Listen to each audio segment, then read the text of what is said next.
ये हमारा बिहार मठ का हर महीने के प्रथम रविवार की भांति आज भी महीने का प्रथम रविवार है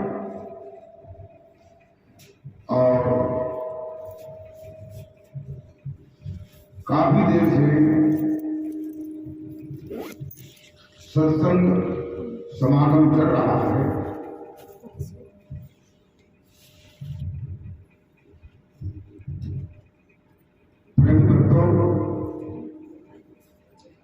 सत्संग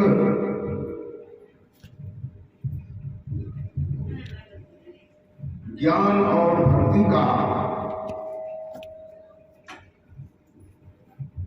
वह अथाह अगाध सागर है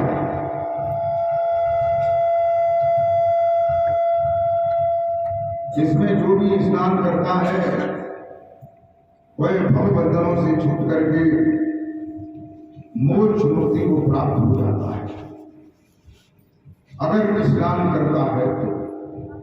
और स्नान नहीं करेगा उसे सारे मौके मिले हैं, नाम मिला, सद्गुरु मिले, योग साधन मिला, सारी सुविधाएं मिलने के बाद अगर वो भजन ध्यान नहीं करता है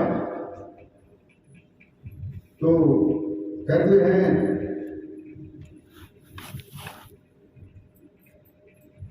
जोन कहते हैं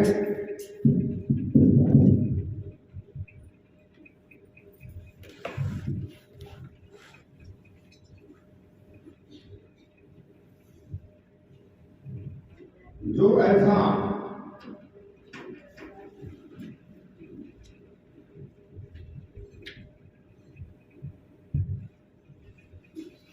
जो न तरह भव सागर है नर समाज असपा सुकृत निंदक मंद मते आत्म हनगत जात।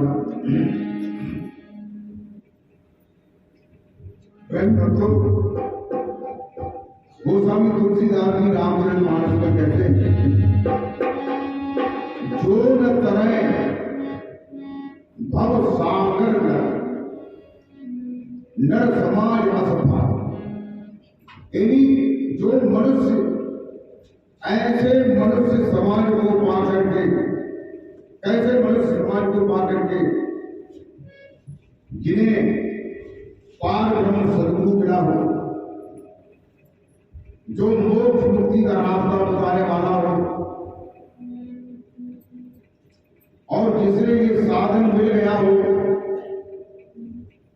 भक्ति का, और वो उस भक्ति के साधन को न करके और थोड़ा बहुत कर लिया जब कभी नेक आदि साई में कमाने सोच रही है, समझ रहे गानों ने हम बहुत जानिए, हम जो है ज्ञान की चरम सीमा पे पहुंचे और न भजन करे, न ध्यान करे, न सुमिरन करे,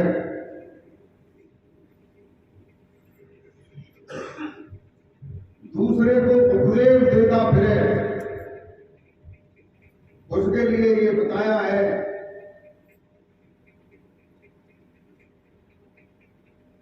ऐसा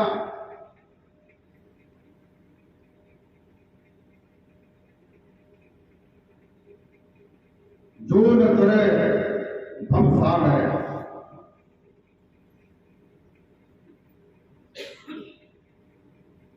नर समाज असपा,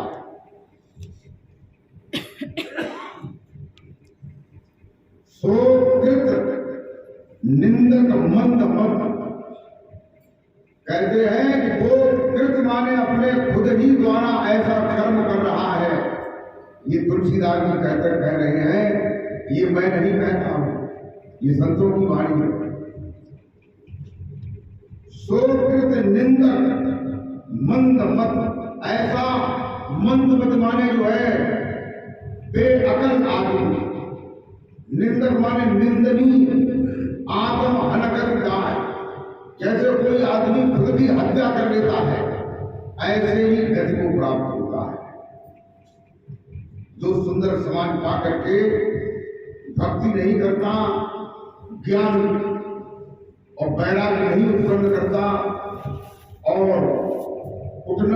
उल्टा जो है अपने दिमाग में अहंकार प्रकट कर देता है, वो आत्म हनन गति का है। वो आत्मा का जैसे हनन किया जाता है उस गति को प्राप्त होता है। और कहते हैं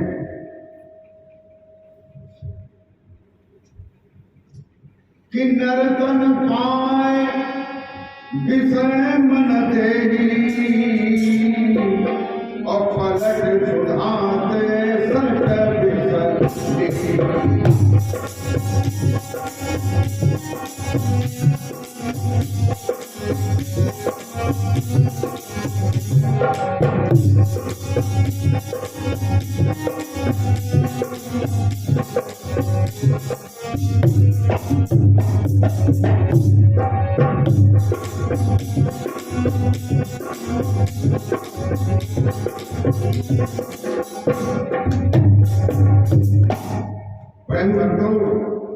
नर्तन पाए विषय मन देही, जो मनुष्य शरीर पा करके और संत समाज पा करके सदगुरु की शरण पा करके विषयों में मन देता है। विषय क्या है? विषय यही होते हैं। विषय की परिभाषा में पहले आप लोगों को बताता हूं। विषय कहते हैं जिसकी उत्तेजना बार बार जल्दी जल्दी लगती है और उसमें वो परिणत हो जाता है, उसे ही विषय कहते हैं।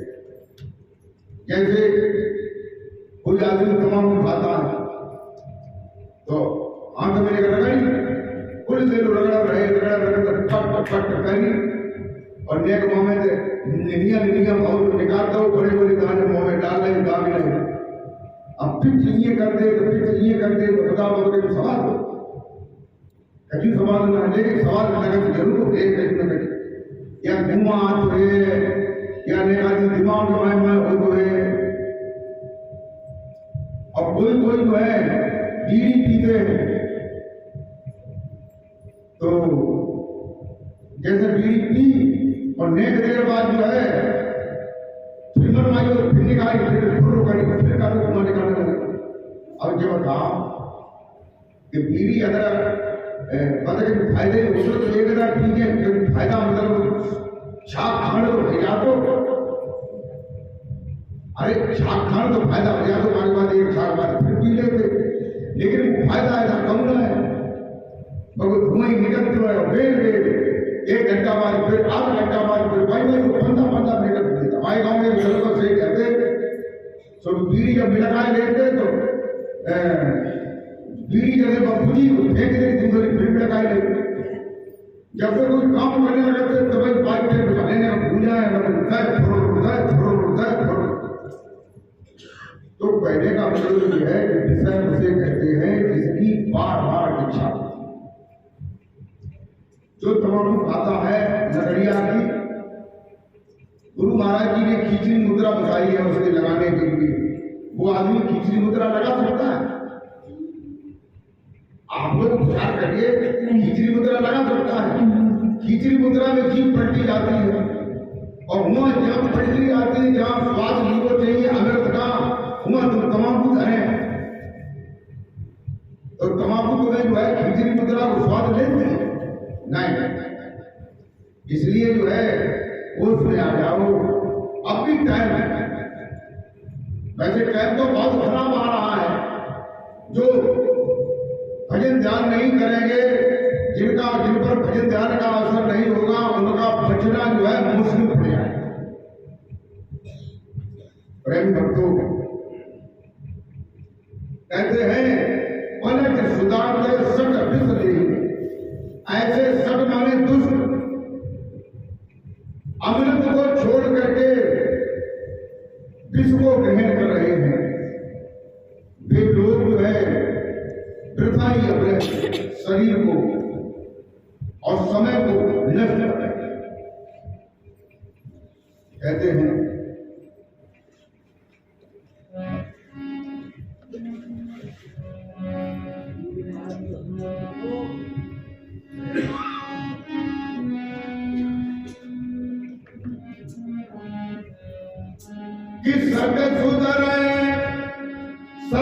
संगत पाई और पारस परस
बुधात सुभाई।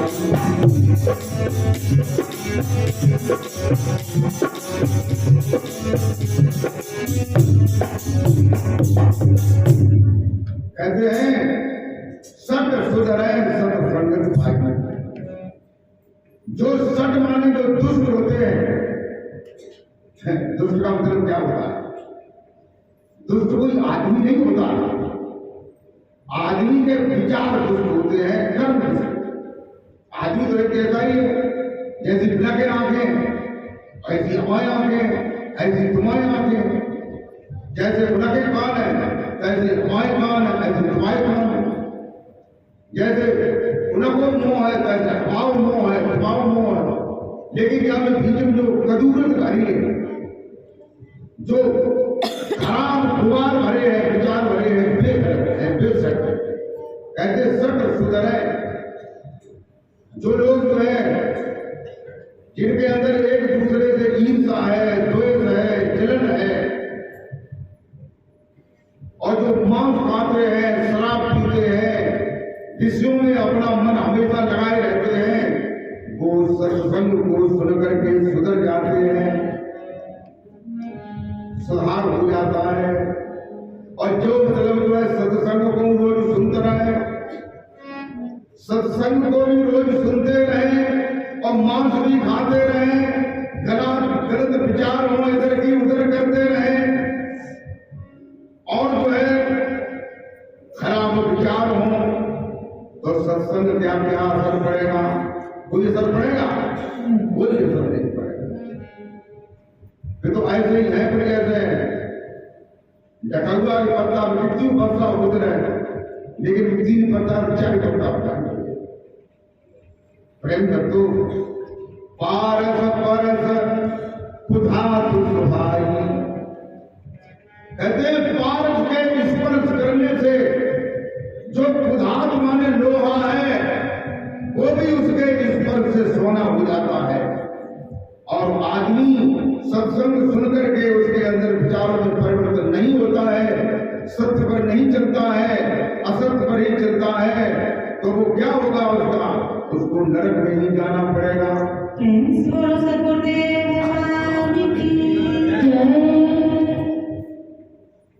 ये गांव से कुछ दूरी पर दो चार पेड़ खड़े थे और एक कुआं था वहां, और एक कुटी बनी हुई थी। वहां में गुरुजी रहते थे और दो चेला रहते थे। चेला गुरुजी की हमेशा सेवा करते थे, उनकी आज्ञा का पालन करते थे। चेला क्या जगह है?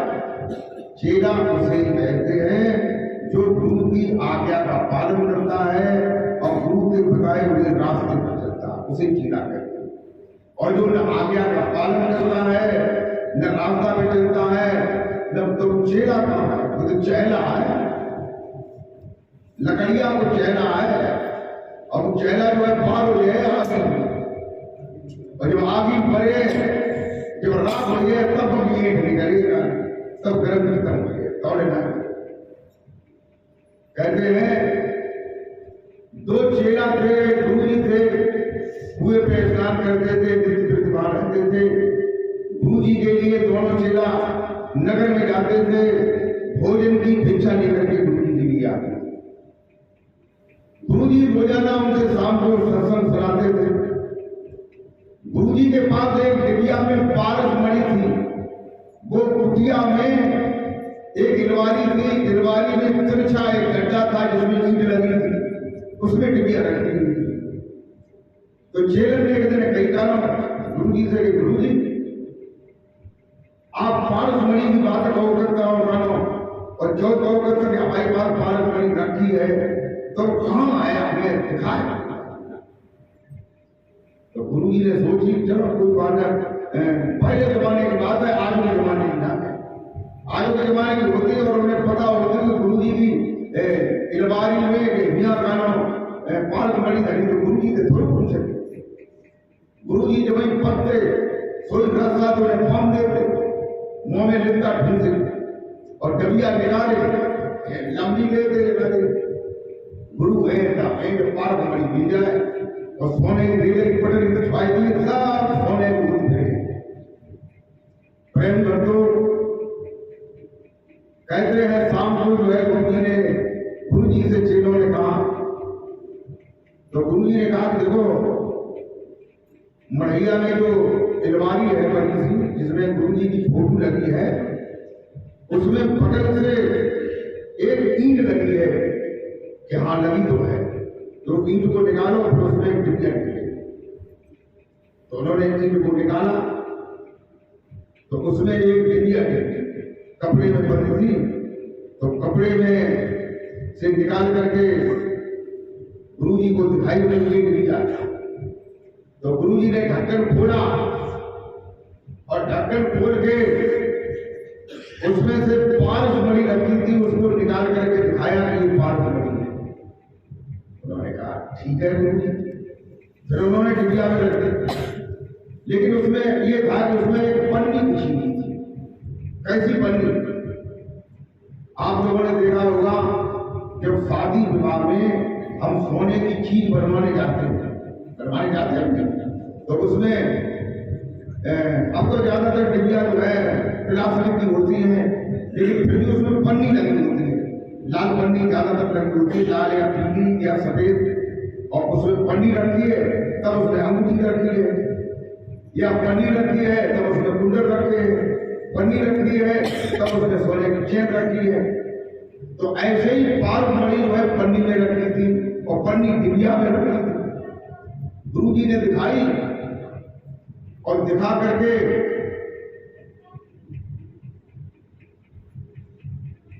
जगह वही रख गया कि चेला बहुत देर तक सोचते रहे, सोचते सोचते गोले दाबते फिर ने सारा करो आप कह दी। तो मैंने गुरु जी लिखा कि आपका तो पारस मणि से लोहा सोना हो जाता है।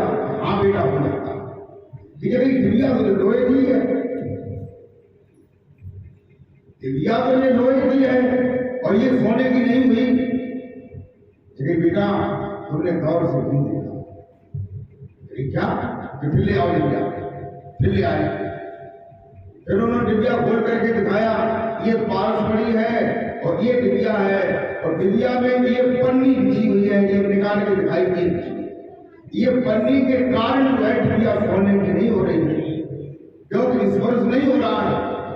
स्पर्श के बीच में पारस के और लोहे के डिबिया के बीच में पन्नी है। ऐसे ही आदमी के अंदर जो है, जो अहंकार है, जो अविद्या है, ये एक पन्नी है। ये अहंकार और अविद्या खत्म नहीं होगी।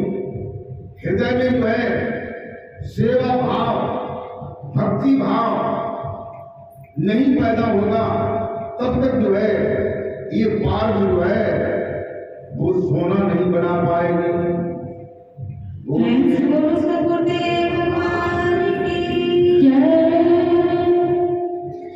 ये जो नाम है, ये नाम जो है वो पारस है और ये तुम्हारे पास में रखा हुआ है।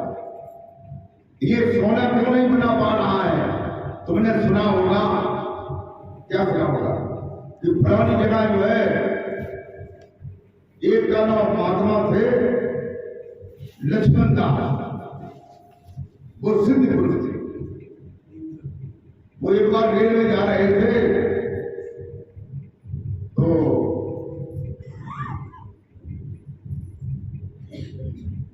रेल के किनारे खड़े हुए थे, तो रेल जो है रुक गई। महात्मा नीचे उतर के लक्ष्मणा वगैरह करने लगे, कहने लगे। तो तब तक जो है टीसीआई आया, उसने देखा ये महात्मा लोग जो है बताइए तुम्हारा टिकट है? उन्हें जरा हमने टिकट रखा, मतलब परमात्मा की टिकट क्या है? लाए यही नहीं, सुबह सुबह रुपये का गाड़ी में उन्हें टिकट नहीं दिया। जगह गला ना है बैठ तो वहां तो कहते थे नीचे रेत देने का हट गए जाके वहां बने अपना भगवाजा फौजा बिचारी बैठ गई। अब जो है ड्रामे में रेत चालू करी और रेत चालू नहीं भाई, फिर करी रेत चालू, फिर नहीं भाई, काफी टाइम हो गया। चारों ओर खबर करी, फरुखाबाद खबर करी, दिल्ली खबर करी, रेल बिगड़ी हुई है, कोई रेल मत भेजना नहीं तो एक्सीडेंट हो जाएगा। अब जो है उसके लिए इंजीनियर आए रेल को संभालने के लिए, तो देखा रेल के इंजन में कोई कमी नहीं, रेल स्टार्ट हो जाती है लेकिन चलती नहीं। तो एक कोई आदमी सज्जन था, उसने कहा देखो तुम्हारे टीटीआई ने महात्माओं को चढ़ने से रोक दिया है, हो सकता है इसीलिए रेल न चढ़ रही हो। उन महात्माओं को पैर छूओ और क्षमा याचना मांगो और उनको रेल में बैठाओ, महाराज आप हुक्म करो कि रेल चले। थोड़े के पैर लगे, संत तो दयालु तो होते हैं, तुम जैसे भी कह जाओ, लेकिन महात्मा तो मतलब जो है उस पर ज्यादा ध्यान नहीं देते हैं। लेकिन अहित तो तुम्हारा ही है, नुकसान तो तुम्हारा ही है, तुम्हें वो भोगना पड़ेगा। कहते हैं खोद खाद पृथ्वी सह काट कुटुंब बन रहा है और कटुक भजन साधु सह और सबूर न। फिर लक्ष्मण दास महात्मा थे, उनके पैर लगे, टीटीआई मिल गई, महाराज गलती से हमने आपसे ये कह दिया है, आप तो संत हैं, आप तो भगवान के दरबारी हैं, आप रेल में बैठो, आपके लिए टिकट की कोई जरूरत है। रेल में बैठे, एक ने पैर छू के कहा महाराज जी ये कह दो रेल चल जाए। महात्मा ने कही टीला को अमर हो गए, महात्मा लो डंडा सुखरदिया में उदौ कर गई, चल तो यही चलो रे, सुबह चलाई तो खट चले लगी।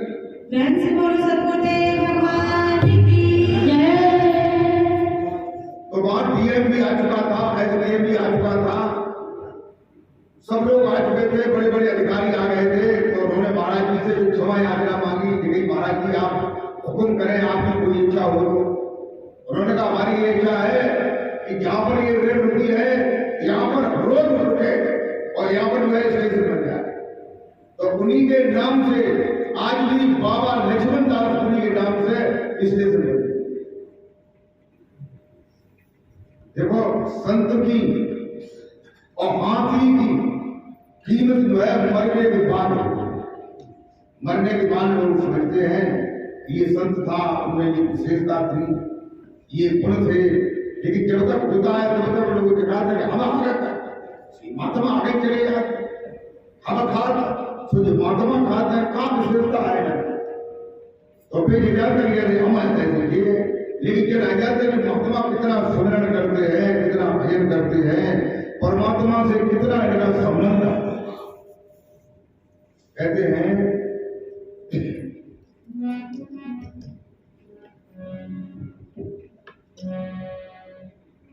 कि तेरे श्रोता बकता समशीला और समुद्र सी जाने हरे।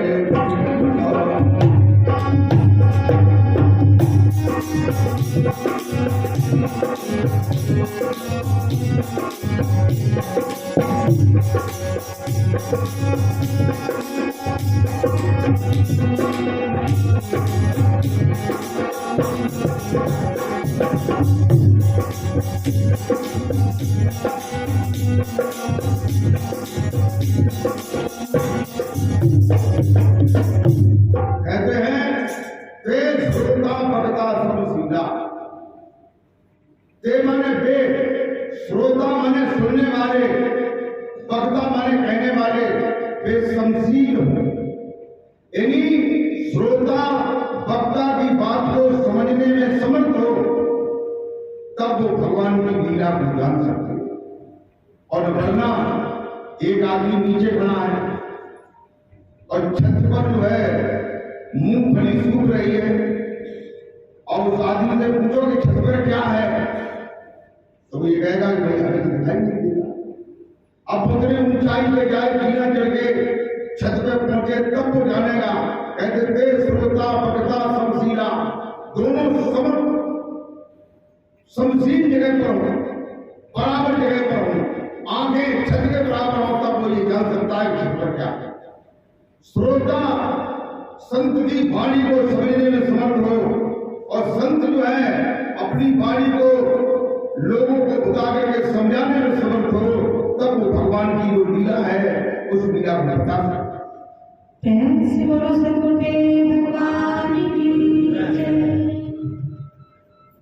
कहते हैं जिन हरि कथा सुनी नहीं काना, और श्रवण रंध्र आए भवन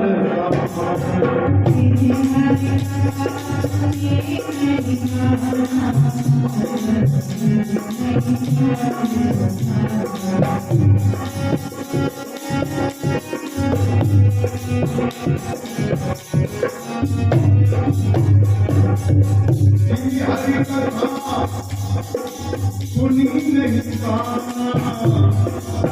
श्रवण रंध्र आए भवन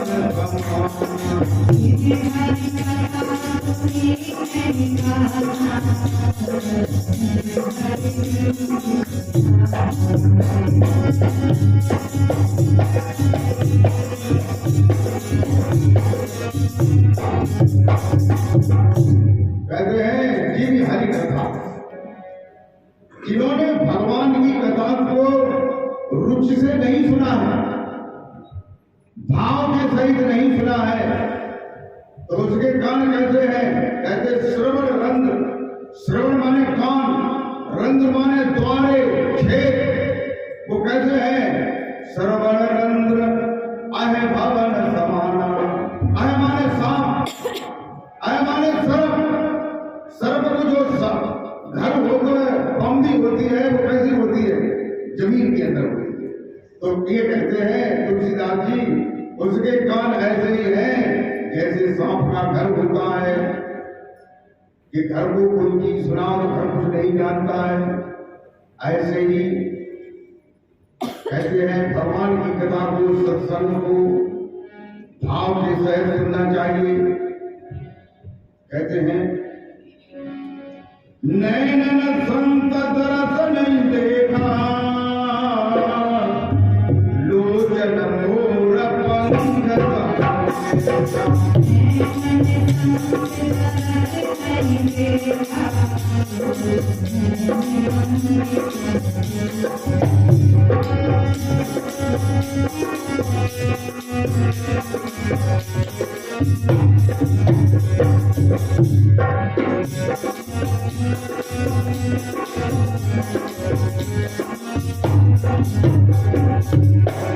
कहते हैं लोचन मोर पंख समलेखा। कहते हैं नैनन संत दर्श नहीं देखा, जिन्होंने अपनी आंखों से अच्छी तरह से संतों का दर्शन नहीं किया, संतों की महिमा को नहीं जानते। वे केवल क्या जानते हैं? जगह पे माधव आया हुआ मणि सत्संग करता है, रोजाना हर महीना के पहले दोबारा को सत्संग हो, लेकिन माधव आया नहीं जाते फलाने। तो उन्हें को जो है उनके जो पुण्य होंगे उसके हृदय में किए हुए, वो भी वहीं से ये सोचने से, जो असली संत होता है, संत के बारे में ऐसी घृणित बात सोचने से उसके पुण्य जो है क्षीण होने लगते हैं। पुण्य कैसे होते हैं? क्षीण होने लगते हैं। नैनन संत दर्श नहीं देखा, जो संतों का दर्शन अपनी आंखों से देख नहीं सकते हैं, उनकी महिमा को समझ नहीं सकते हैं, जगह महात्मा और पंडित होते तो यदि तो हम लगे 5 सत्संग सुनते जाए, अबे जाते बढ़िया है ना कहाँ हो जाए। और कुछ लोग तो कहते हैं ये आम है और उनकी कोई ज्यादा बढ़िया ना है और भी हद मास है ज्यादा कर और बात है जब आरती को नंबर हो तो है तो उठे चले गए कि हम जो है आरती जो है तो 5 नंबर पड़े जाएगी तो ताजे में बेचारे आए ना पाते। तो अब ये बताओ, जब गंगा बह रही है, गंगा में बीच में ठाड़े हैं, कौन मंत्र जब पीवे को नंबर आता है तो मत मौन और चलेगा चलेगा। कहते हैं नैनन संत दर्श नहीं देखा, कहते हैं लोचन मोर पंख सब देखा। उनकी आंखें कैसी हैं? तुलसीदास जी ने ये बताया है कि उनकी आंखें ऐसी हैं जैसे मोरिया के पंख पे आंख लिखी होती, मोर पंख समझ लेखा। जो मोर के पंख पर जो है आंख लिखी होती है या छपी होती है, ऐसे ही उनकी आंख। उनकी आंखों में भाव नहीं, उनकी आंखों में सील नहीं, उसकी आंखों में सरसता नहीं, उनकी आंखों में प्रेम नहीं, उनकी आंखों में भक्ति नहीं, उनकी आंखों में श्रद्धा नहीं, तो उनकी आंखें ऐसी ही हैं। और क्या कहते हैं?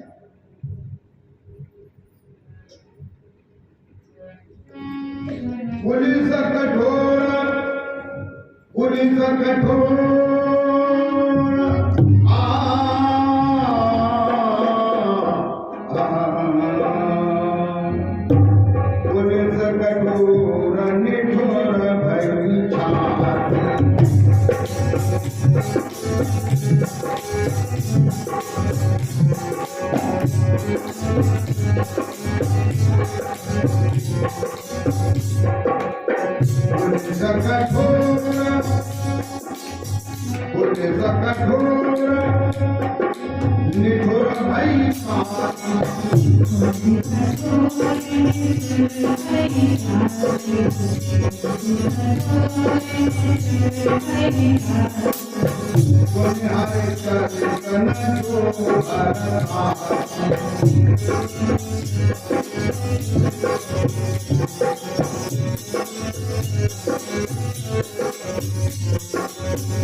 कहते हैं सुनिहारी चरित्र, जो हर साथी, जो भगवान का चरित्र और संतों का सत्संग सुन करके हर साथी नहीं है, प्रसन्न नहीं होती है, उनकी जाति कैसी है? कठोर है, निष्ठुर है, पुलिस है, उसमें कभी भी भक्ति का अंकुर नहीं हो सकता।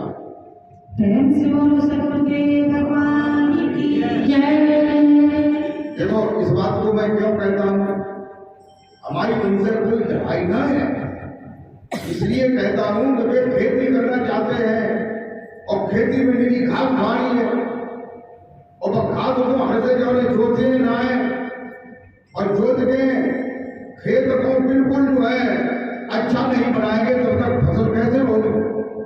तो जो निष्ठुर है, जो पुलिस है, जो कठोर है, जिनकी छाती कठोर है, जो भगवान की कथा और सत्संग सुन करके खुश नहीं होती है, प्रसन्न नहीं होती है, किसी न किसी प्रकार से गड़बड़ रहती है, उनके अंदर जो है भक्ति का बीया जो है नहीं जगता।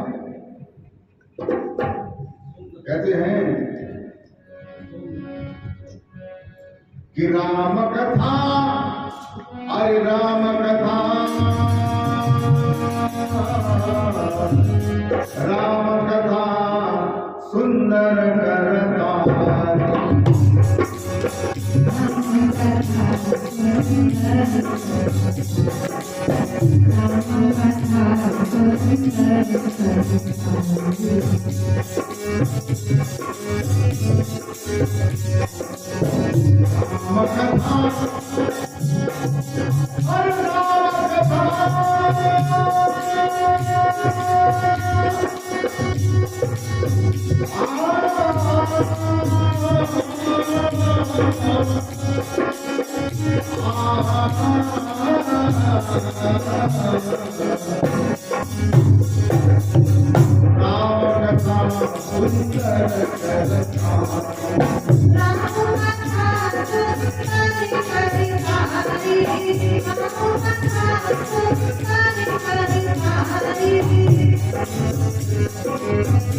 कहते हैं कि भगवान राम की कथा हो और सुंदर करतारी हो।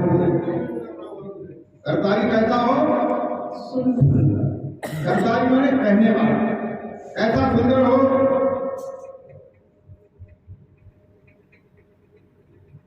कि बाबू चेहरा बहुत खूबसूरत हो, ये सुंदरता हो, ये सुंदरता बताएगा।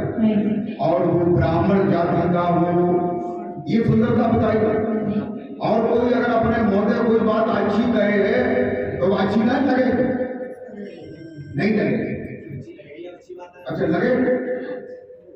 यदि अगर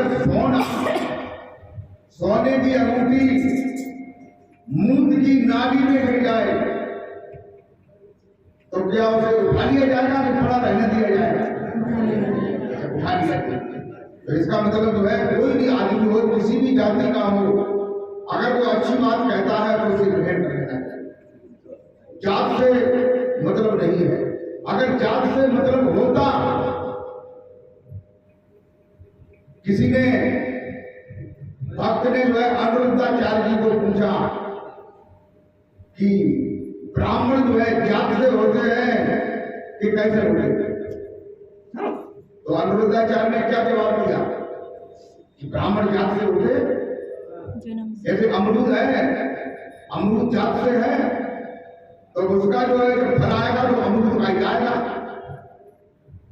चाहे सुअर खान लगे, चाहे शराब पीने लगे, चाहे चोरी करने लगे, चाहे डकैती करने लगे, लेकिन पंडित ही करो रहे, कैसे बना रहेगा? कर्म नाम जातियां, कर्म से ही जातियां होती। देखो पंडित की जात है, उसमें एक जात है जिसे कहते हैं पांडे, कहते हैं नहीं? तो पांडे का मतलब क्या है? यानी जो एक वेद को जानता है उसको पांडे कहते हैं, एक वेद। और जो द्वे वेदों को जानता है उसे क्या कहते हैं? दुबे कहते हैं या द्विवेदी कहते हैं नहीं? अरे भाई भाव कैसे नहीं? तो लड़का जो है पंडित के घर में, दुबे के घर में जन्मा है, तो वो दुबे के घर में जन्मा है तो द्वे वेदों को याद करके जन्मा है, जन्मा है नहीं जन्मा, तो वो द्विवेदी कैसे हो गया? एक कहते हैं त्रिवेदी, यानी तिवारी, यानी तीनों वेदों को जानने वाला कोई जन्मा है। और बाय एबीसीडी मालूम न ओलम मालूम, स्कूल में पढ़ जाए ना सीखन, और बातें का तिवारी। तो बताइए कैसे तिवारी हो गया? भाई तीन वेद उसने पढ़े नहीं। चतुर्वेदी कहते हैं चारों वेदों का ज्ञाता है। दीक्षित कहते हैं जिसने दीक्षा ले रखी है और जाने गुरु करे ना है, गुरु बिना की बात छीके आती है, गुरु है बड़ी शौक करेंगे। तो पंडित लोग तो ये बताइए ये अहंकार है कि नहीं? खाम। अरे भाई एक तेली जात होती है, होती भी नहीं, तेली क्यों कहते हैं? यदि जो कोलू चलाता है, तेल को फेरने वाला होता है, उसे तेली कहते हैं। या फेरने वाला नहीं है, गरीब है तो तेल को बेचता है। अब तो नहीं, ये पहले 50 साल पहले व्यवस्था थी, तेल बेचा करते थे गांव में, फेंकते थे नहीं। लेकिन आज देखो तो तेली के घरे जो है न सरसों है न तेल है, कोई खा गया है न उनके कोलू का वो तरुण के तेली का तो हम का खा सकना जितने का जितने का चतुर्वेदी की और बिने चारों वेदी जिस जो है उनके पापन देगी न उनके बदा परमजन देगी आज तक। अभी चतुर्वेदी है, कैसे चतुर्वेदी? चमत्कार उसे कहते हैं जो चमड़े का काम करते हैं, कर्म से जाती है। पहले चमार जो है घर में जानवर मर जाता था, भैंस मर जाती थी, बैल मर जाता था तो उसको ले जाते थे, फिर उसकी खाद निकालते थे, फिर उसमें जो है नमक और फूल की छाल का रसा जो है मिला करके उसको पक्का करते थे, फिर बाजार में बेचने जाते थे जब कहीं हो जाती थी। ये काम करते थे, इसलिए उनको चमत्कार कहते हैं। लेकिन आज जो है कोई चमड़े के जूता भी नहीं पहन पसंद करते, और फिर भी उनको मतलब चमार का कैसे चमार का मतलब ये होता है जो चमड़े का काम करता है। मैटर उसे कहते हैं जो लैट्रिन साफ करता है। आज तो फ्लैश की लैट्रिन है, पहले लैट्रिन होती चूल्हे वाली, ऊपर से अगरते लोग बड़े बड़े आदमी, ठाकुर ब्राह्मण बनिया बड़े बड़े सेठ, नीचे गिरता था, मकान के पीछे साइड में मुंह होता था, वहां पे लेकर ले गई काम मेहतरानी और डाल गई और पिछड़ा गया समय समाटे को भर गए डाले आई तो भी मेहतर थे, टट्टी साफ करते थे। अब बताइए कौन मेहतर नहीं? इतने में भी लोग बैठे हुए हैं, जब सवेरे टट्टी भरने जाते हो तो तुम्हारी टट्टी जो है मेहतरानी साफ करते हैं, तुम खुद साफ करते हो, खुद करते हो। सब लोग जो है ना बंदी है।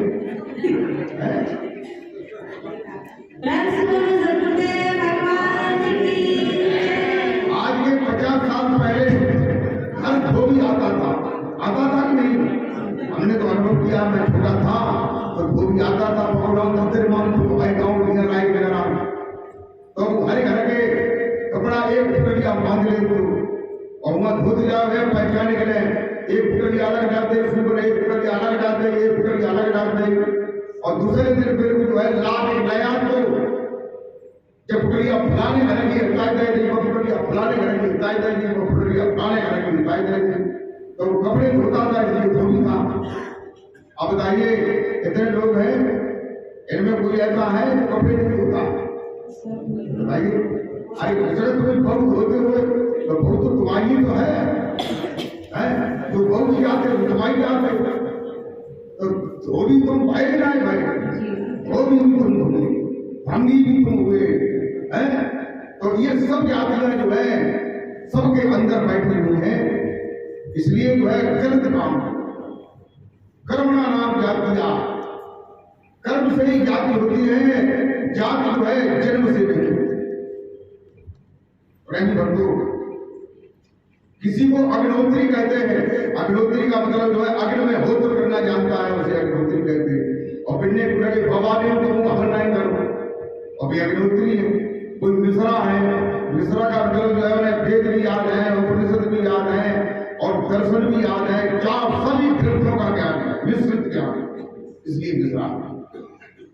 और लेकिन वह देखो जाए तो कछुआ है, खाम मकानो मिश्रा बड़े पंडित बड़े दिखाऊ चीजें ज्ञान भाई।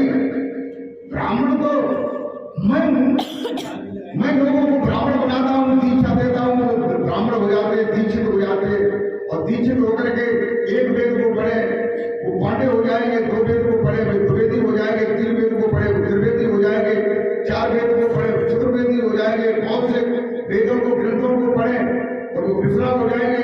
ये तो इस जाति का जन्म तो जो है संतों के चरणों से होता है। प्रेम भक्तों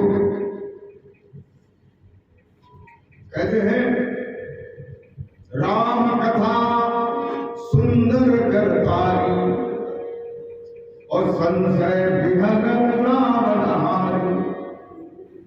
राम की कथा हो, सुंदर करतारी का मतलब सुंदर शब्दों में कहने वाला। आए के कहने वालों क्रीम पाउडर लगाए हुए, बाल लगाए हुए, बढ़िया डिजाइन पैदा हुए। अब तो जो है लड़कियां जो है कथा कहती हैं वे ईमुट टुकड़िया मांग भर गए और बाल बढ़िया से सजाए गए, बढ़िया कपड़ा पहन गए और झटका दे गए और पटका दे गए, तब कथा अच्छी लगती है। लेकिन कथा के शब्द अच्छे नहीं लगते। कथा के शब्दों को जानना चाहिए। तुलसीदास जी कहते संशय बेहद उड़ावन हारी। व्यंग माने पक्षी, संशय माने जो संशय हृदय में संशय रूपी पक्षी बैठे हुए हैं, वे जब तक नहीं उड़ेंगे तब तक जो है तुम्हारी कथा का स्मरण करना सत्य नहीं है, शुद्ध नहीं है।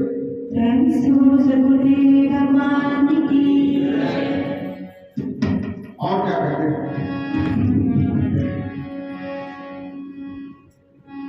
कि रामायण सुरतरु की छाया और दुर्गमय दूर निकट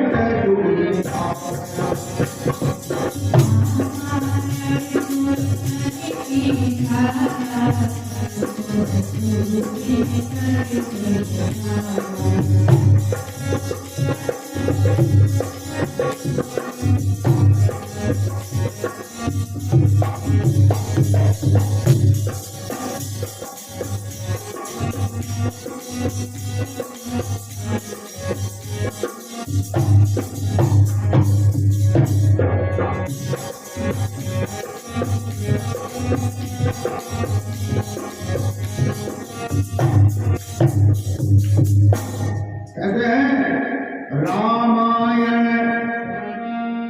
सुरतरु की छाया। रामायण जो है वो क्या है?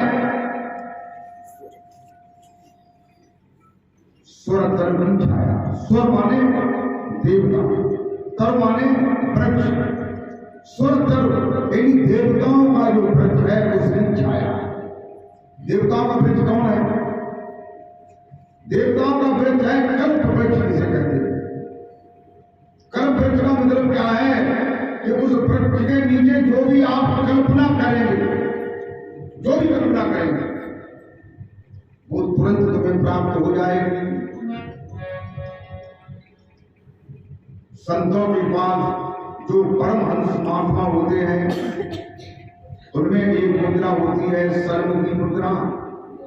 तो सन्मुखी मुद्रा जागृत हो जाती है, तब वो परमहंस महात्मा जो भी सोचता है उसके सामने आ जाता है। तो सुरतरु की छाया हुई कि नहीं हुई? हो गई, लेकिन वहां तक पहुंचो तो पहुंच जाओ। रामायण सुरतरु की छाया। दुख भय दूर निकट जो आया। जो रामायण के निकट पहुंच जाता है उसके दुख जो है दूर हो जाते हैं। बोलिए गोविंद भगवान की जय। मैत्री में एक दुकान थी,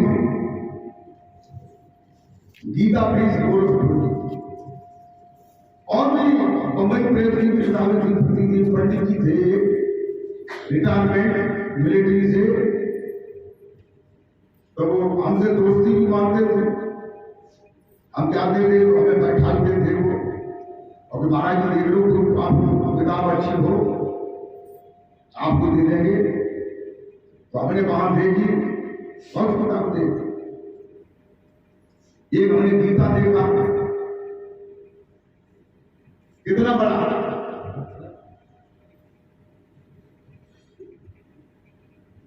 कितना बड़ा गीता देखा। तो गीता कहते तो और इतनी बड़ी रामायण देखी। तो रामायण का मतलब कहा है? तो रामायण की ताबीज में भरवा करके लोग गले में लटका लेते थे। तो कहते हैं कि रामायण सुरतरु की छाया और दुखभय दूर निकट जो आया। निकट माने जो नजदीक पहुंच जाता है रामायण के, उसके दुख दूर हो जाते हैं। तो रामायण को गले में ढूंढना की जगह पे लटका लिया तो रामायण के निकट पहुंचे कि नहीं पहुंचे? नहीं पहुंचे। अच्छा, तो प्रेम भक्तों, रामायण को ढूंढना बना करके गले में डालने से रामायण के नजदीक नहीं पहुंच सकती। रामायण को झोले में डाल के घोड़ा बगल में लटका करके फिर भी रामायण के नजदीक नहीं पहुंच सकते। रामायण किसे कहते हैं, पहले मैं ये बताऊंगा आज आपको। रामायण जो है दो शब्दों से मिलकर के बना है। एक शब्द है राम और दूसरा शब्द है आयन। एक शब्द है राम और दूसरा क्या है? आयन। दोनों को मिला देते हैं तो क्या हो जाता है? रामायण। रामायण।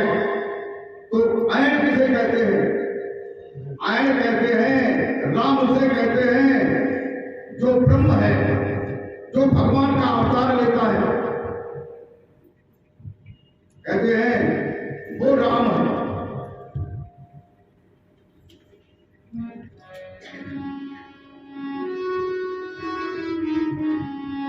कहते हैं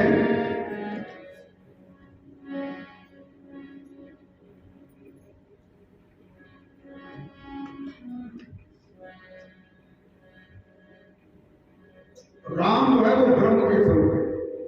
आयन माने होता है, एक आयन माने होता है शीशा, आयन। नाका अर्थ जो है अड़ा से भी होता है और अड़ा का ना से भी होता है। अंग्रेजी में अड़ा और ना दोनों आयन से बनते हैं। बनते कि नहीं बनते? बनते।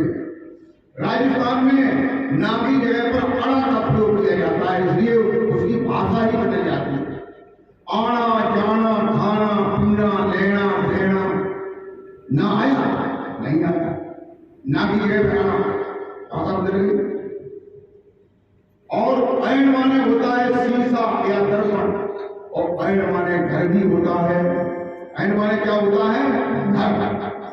यहां जो है आयन से अर्थ है घर से, यानी राम आयन, यानी राम का घर। जहां राम का घर है तो जहां राम का घर होगा तो वहां राम होंगे कि नहीं होंगे? अरे भाई आप लोग मुंह हरा देगा दी। जहां राम का घर होगा वहां राम होंगे कि नहीं? तो इसका मतलब क्या है कि राम का जो घर है उसे ही रामायण कहते हैं। कहते हैं गोस्वामी तुलसीदास जी ने कहा है, क्या कहा है कि प्रकृति पार प्रभु सब उर्वासी ब्रह्म निरीह विरजन।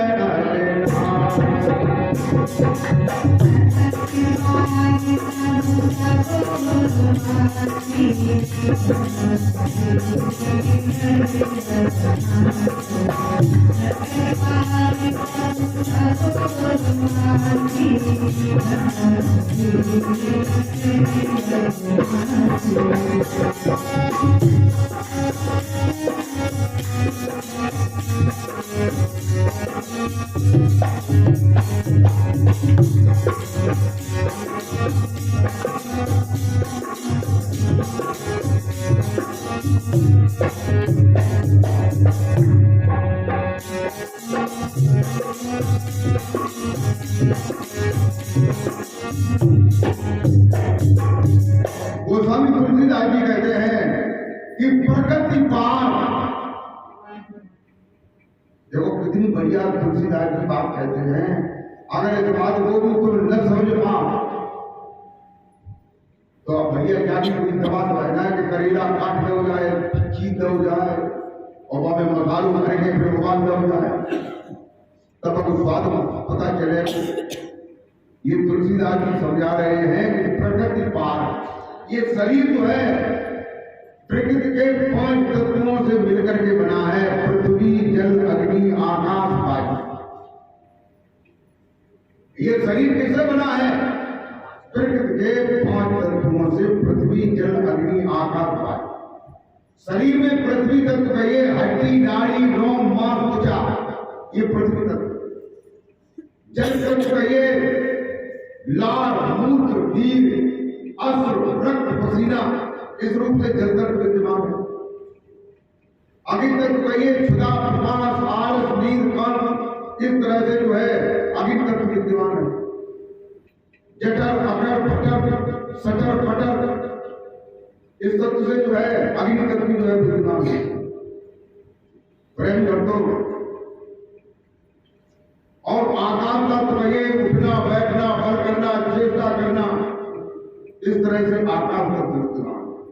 या ये कहिए घटाकाश बड़ाकाश निजाकाश चिदाकाश, तो इस प्रकार से जो है आकाश विद्यमान है।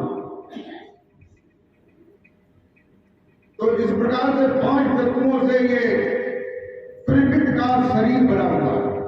वो स्वामी जी कहते हैं इसको पार करो, प्रकृति पार, प्रकृति को पार करो। प्रकृति के बने हुए 5 तत्व से बने हुए शरीर को, इसे पार करोगे तो किससे पार करोगे? तलवार से करोगे कि गोली से करोगे कि तीर से करोगे, किससे करोगे? इनसे पार करने के लिए नहीं बताया है। इन्हें जो है शरीर में 9 दरवाजे खुले हुए हैं और 10वां दरवाजा गुप्त है।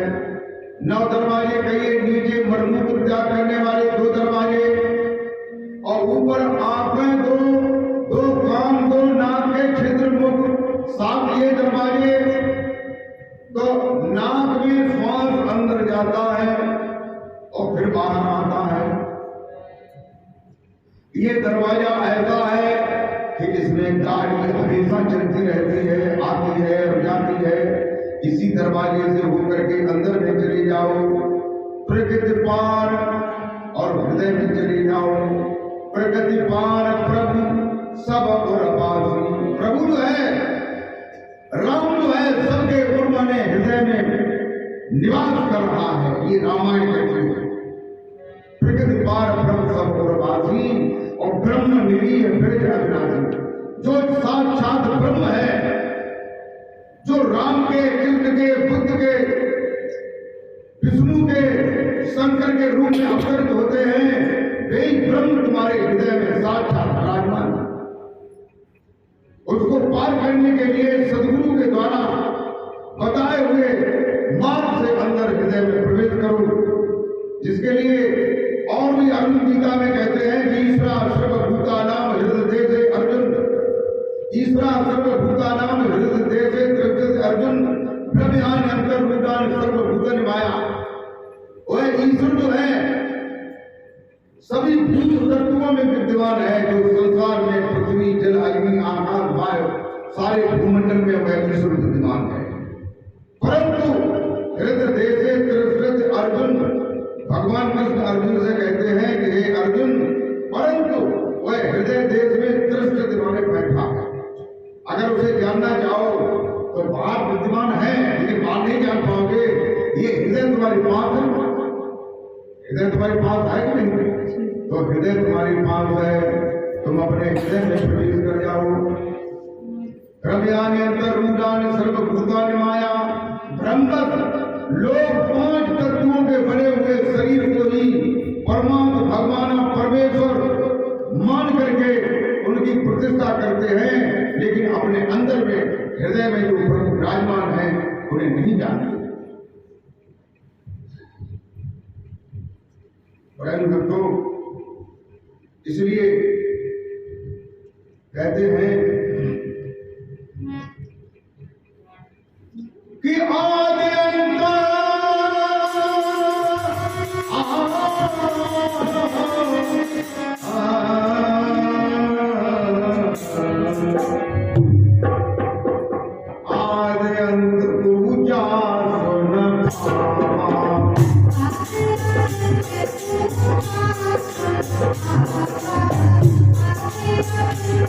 Thank you.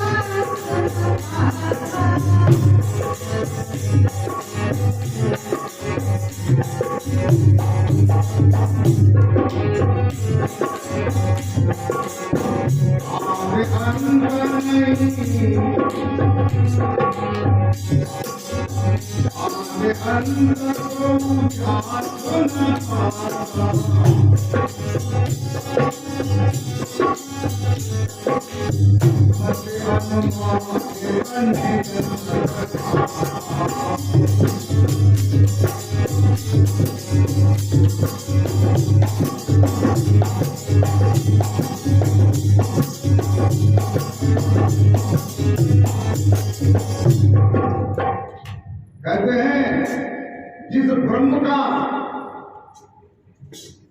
जिस भगवान का आज अंत किसी ने नहीं जाना, मत अनुमानित निगम असकामा, अपनी मत माने बुद्धि के अनुमान से लोग जो है उसकी व्याख्या करते रहते हैं, उसके बारे में बताते रहते हैं, लेकिन वो तुम्हारे अंदर में बैठा है उसे नहीं जानते हैं। देखिए भगवान शंकर जो है उसे जानने के लिए आज भी अपने ध्यान में, अपने अंदर में भजन ध्यान करते रहते हैं, नाम का स्मरण करते रहते हैं नहीं।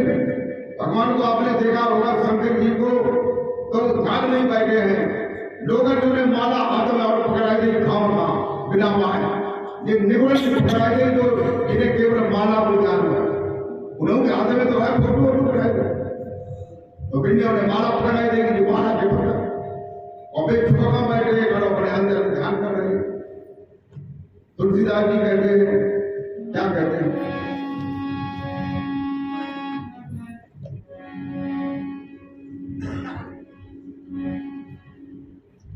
कि महामंत्र जिय जपत महेशु,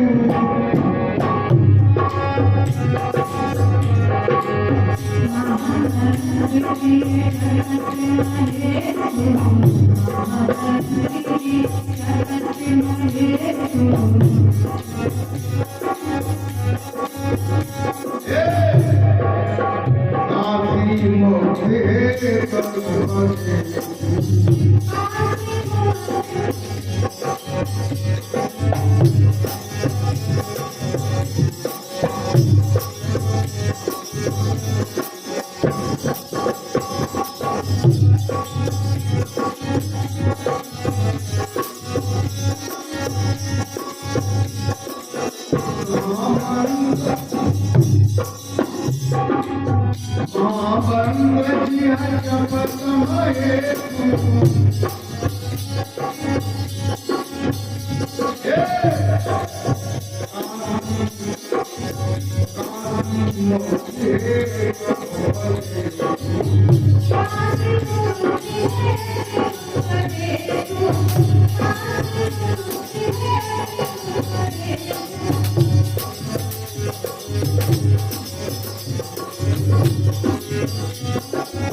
कहते हैं जो महामंत्र है, यानी मंत्रों को भी जन्म देने वाला है, वो क्या है?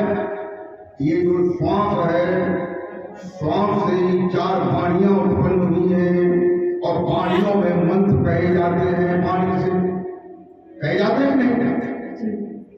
तो वह नाम जो है, कहते हैं कि महामंत्र जी है। साफ जो है तुलसीदास जी कहते हैं कि महामंत्र जिय जपत महेशु, महेशु माने शंकर जी अपने जिय माने अपने हृदय में जप रहे हैं, ये बता रहे हैं। लोग माला पकड़ रहे हैं, पकड़ाई में ये झूठ है कि नहीं? वह हृदय में नाम को जप रहे हैं, ये तुलसीदास जी बता रहे हैं। महामंत्र जिय जपत महेशु और काशी मुक्ति। काशी नाम है, काशी माने एक शरीर है।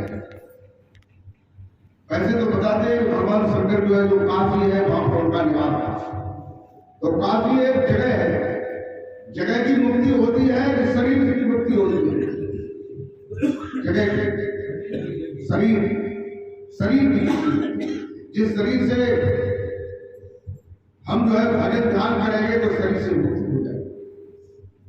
देखो और भी कहते हैं शरीर को काशी बताया गया है, कहते मन मथुरा दिल दौरिया और काया काशी ग्राम, शरीर को काशी बताया। दसवां द्वारा जो दसवां द्वारा दस देह वाला जो देहरा है, जो शरीर है, इसके अंदर जो शिव है, जो चैतन्य आत्मा है, उसको पहचान, उसका प्रेम कर, उसका स्मरण कर, तो कल्याण हो जाएगा।